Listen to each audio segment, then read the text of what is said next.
He had him penned back in the corner there. He was clubbing him around and they're not clean out. If you're in the corner, your job is to stop that happening. Sobrang lakas po ng Pinoy na ito na may 14 wins lahat sa pamamagitan ng knockout, 100% knockout power ratio. Napahanga talaga si Terence Crawford, Dimitri Bivol, Arthur Beterbiev at si Manny Pacquiao na umakyat pa sa ibabaw ng lona para isuot sa ating bida ang IBA belt na kampyonato na napanalunan niya.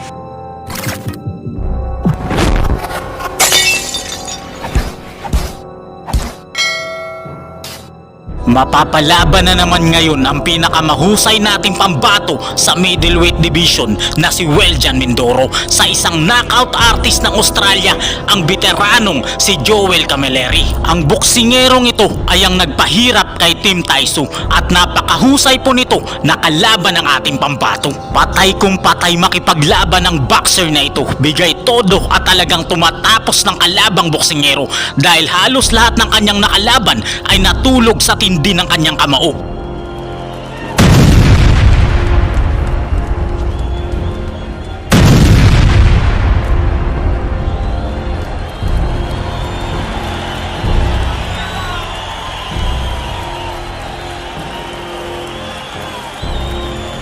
Sa kabilang banda, ang ating pambato na si Weljan Mindoro ay hindi pa natatalo. May 13 panalo, lahat sa pamamagitan ng KO, 100% knockout power ratio at napakalakas rin ng kamao. Narito ang mga highlights ng ating pambato. 13 knockouts and 13 wins.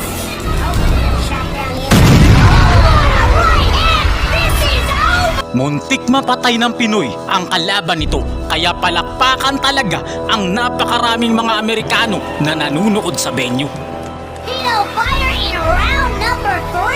Download the Robot TBN history. The Young Bucks came out. Napapalakpak sa paghanga si Pat Joe, isang sikat na American rapper, at ang mga Amerikano na nanunood sa venue. Pati si Edgar Berlanga ng Super Middleweight Division ay napahanga talaga sa galing ng ating bida. Lalo na si Canelo Alvarez na kinilabutan pa sa kanya. 13 wins lahat sa pamamagitan ng KO. Yan na ang bagong record ng ating pambato. Siya na ngayon ang pinakamahusay na boksingerong Pilipino. Grabe ang pagsisigaw-sigaw, hindi makapaniwala at kinilabutan talaga si Canelo Alvarez sa galawan ng isang Pinoy na pinakamalakas sa middleweight division. Sa pinakahuli niyang laban na ginanap sa Dubai kontra kay Joel Camilleri ng Australia ay nanood talaga sa kanya ang pinakasikat na mga boksingero ngayong era. Kaya naman sobrang ginalingan ng ating bida. Nawasak sa kanya ang Australianong kalaban, kaya hinangaan talaga ang ating kababayan. Si Terence Crawford, Dimitri Bivol, Arthur Beterbiev at Manny Pacquiao lang naman ang napahanga ni kabayan. May isang napakatinding Pinoy na boksingero na lahat ng kalaban ay tinapos sa pamamagitan ng KO. 12 wins with 12 knockout na walang talo, 100% knockout power ratio. At ang pinakamatindi sa lahat, hanggang round 3 lang talaga ang inabot ng mga kalaban nito. Si Weljan Sandag Mindoro o mas kilala bilang Weljan Mindoro ay ang ipinagmamalaking boksingero ng bayan ng Dumingag, lalawigan ng Zamboanga del Sur. Pinabagsak niya sa ibabaw ng ring. Wala rin na isang nakaligtas na boksingero sa kamao ng halimaw nating pambatong ito. Bata pa lamang kasi ay hinubog na siya para maging isang napakatigas na boksingero. Walang humpay sa pagtatrabaho at kakaensayo, at sa kanyang amateur career sa pagiging isang boksingero, gumapang talaga lahat ng nakalaban nito, kaya naging kampiyon agad siya at nakitaan ng talento. Hanggang mapadpad ang ating bida sa Bacoor, Cavite, at dito na siya namalagi. Bitbit ang kanyang pangarap na maging world champion at tuluyan sa buhay ay magwawagi. Dahil sa mga impresibong panalong ito ay kinuha na siya ng MP promotion at lumipad na ang ating bida papunta sa bansang Amerika, at dito siya sinanay ng gusto ng mga Amerikano para maging isang perpektong halimaw na boksingero. Nito lang araw ng Miyerkules, July 10 taong 2024 sa Plant City, Florida, bansang Amerika, sa Pro Box TV event ay lumaban ang ating bida. Makula talaga at kinalabutan ng mga Amerikano dahil sa napakatinding ginawa ng ating pambato. Nito lang araw ng Sabado, November 9 taong 2024 sa Osceola Heritage Park, Florida, United States of America ay muling dumayo ang ating bida. Makakalaban niya rito ang matangkad na Brazilian knockout artist na si Lucas De Abrio, pero katulad ng mga naunang boksingero na nakalaban ng ating pambato, 3 round lang din ang itinagal nito sa ating boksingero. Sa round number 1 nakikipagsabayan pa dito ang Brazilian na kalaban, pero kahit na matangkad dito ay unti-unti na siyang na-overpower ng ating kababayan. He does take punches pretty well, the big punches. So now we're talking about this off-air. Maduro kind of reminds us of Lester Martinez. Stock, he's built like a you-know-what house. Yeah, a little more, very, very similar in terms of his style. He bang you, beat you up, can be lured into, making those mistakes because he's too trigger-happy. He kind of work his way through this, maybe just thinking, overall, 120 amateur fights at a good level in Brazil. Another Fight Box TV. Rare in reach and amateur pedigree, like we said, Japan, to find just in that fight. Tough dude, British guy, pretty basic. Which makes him fun, but yeah, it also makes him very close. Fighter from Brazil, still in it.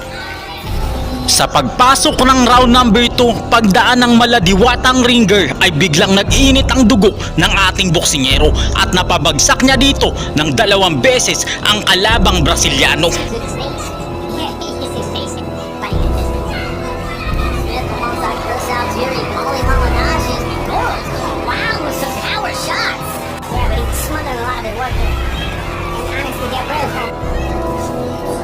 Difficulties in combat sports. Pacquiao was actually victim of some head clashes. Just finished his era. Albion. Chris Mendo. So yes, I agree with him. You see a lot of guys mimicking that style. Getting over those skis quite a bit. Good right hand. So, that lead in. Oh, for some reason I hear Teddy Atlas. See, close your eyes and hit the guy. Big shot. Big right hand and down. Very smart. Oh, couple extra seconds. Mindoro trying to swarm another knockdown. Na-save by the bell pa ang kalaban, pero halatang halata dito na di na niya kayang lumaban. By the bell in round number 2. That looked like a brain whose brain was stopping. Sa round number 3, dito natatapusin ng ating boksingero ang paghihirap ng kalaban nito. Isang napakatinding brutal knockout na pagkatalo ang sasapitin ng Brazilian na boksingero.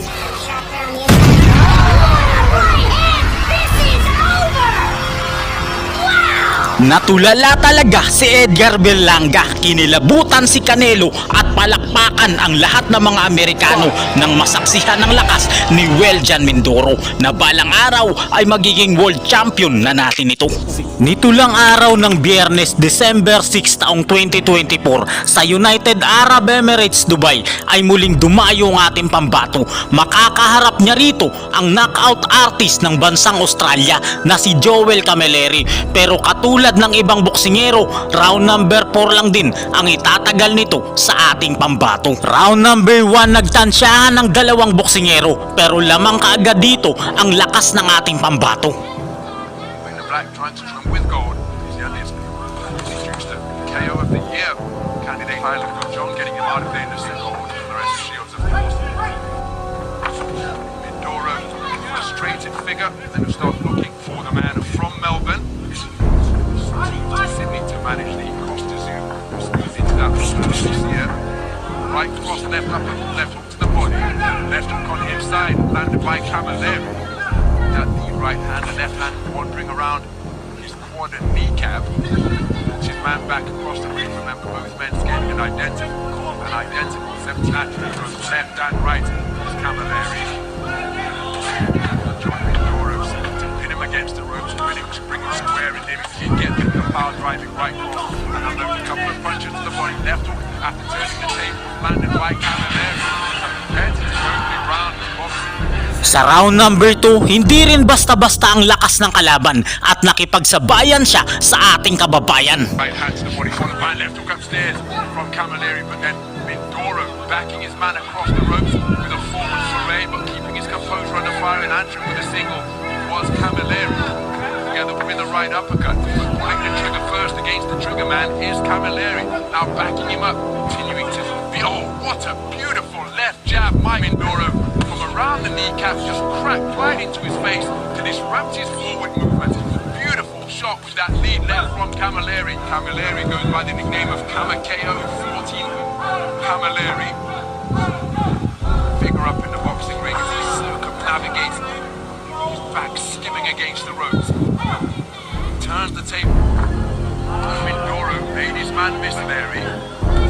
Just give you the impression that he's controlling the tempo and he's setting the tempo. Round number 3, malakas talaga ang kalaban at pinahirapan din si Kabayan, pero ibang klase po ang ating pambato dahil binaliwala niya ang mga suntok ng Australiano. Uppercut is pinned in his own corner is Camilleri. Keen to try and fashion a clinch, but then just, oh, beautiful two-shot salvo to the body from Mindoro. Perhaps his best punches and got real leverage onto his shots. But now it's Camilleri walking down the knockout artist, and he's teeing away to the body before cuffing away with a right hook to the Asian Continental title at 75 kilograms. But sometimes the puncher's instinct can be to just dig away harder. And even though they say that to this point, having made his debut in 2019, but Camilleri with a cuffing right hand and then tying his man up, supporting back, offering the half cover guard. There he finds an overhand right and left, which follows his sticometer as he glides around the perimeter of the ring. Camilleri, Mindoro, again, when Andy and I were observing him work out at the Rocky Road Gym as a flashing left-right combination catches the advancing Mindoro from Camilleri. Walked his man down, but Camilleri landing with the inside of the glove and then an altogether cleaner right hand. And another one from Camilleri, followed by left hook, bouncing beautifully off the ropes as Mindoro tries to respond with a right uppercut of his own. But he's walked back across the ring by Camilleri to smother the man from the Philippines. Looking for a right hand off the back foot. And a very clever display once again. Dito sa round number 4, tatapusin na ng Kabayan ang paghihirap ng kalaban. Sobrang lalakas ng kamao ang pinakawalan ng ating boksingero. Ilang beses binalangang nakatayo ang kalaban, kaya walang nang nagawa dito ang referee at itinigil na ang laban. Back to the ropes and lands with a right cross. Clever boxing out of the corner from Camilleri, who's remained responsible. But now he's beginning to be teed off upon by Mindoro. Is this a stoppage? No, it's a standing count. So, ref against Camilleri. Oh, that's a beautiful right hand on the resumption, but now Mindoro has got his man going and he's seeking to demonstrate that he is a precise and merciless finisher once again. It's an awful long time to negotiate. Beautiful left hook, but then a right hand in response from Camilleri. But Mindoro really is finding the range on his punches now and wearing all of them flush. Here's Camilleri. He's endured it far. He's taken a standing count. Back into the breach. Steps Mindoro. Senses that he's got his man going. He's referee for respite. The referee wipes the gloves clean. And he's walked onto a shot, which was an uppercut, which sends Camilleri to the canvas to take the second count of the light Mindoro. That could well be a long 90 seconds. Camilleri on the ropes above our commentary position. Bobbing and weaving, trying to hold up. But he's taken a right uppercut and the towel has come in. Napahanga lahat ng pinakasikat na boksingero ngayong era sa galing ng ating bida na posible talagang humilera sa pinakamagagaling na boksingero ng Amerika nito. Mahalin mo ang iyong kapwa katulad ng pagmamahal mo sa iyong sarili at mahalin mo ang Diyos ng higit sa iyong sarili. God bless everyone.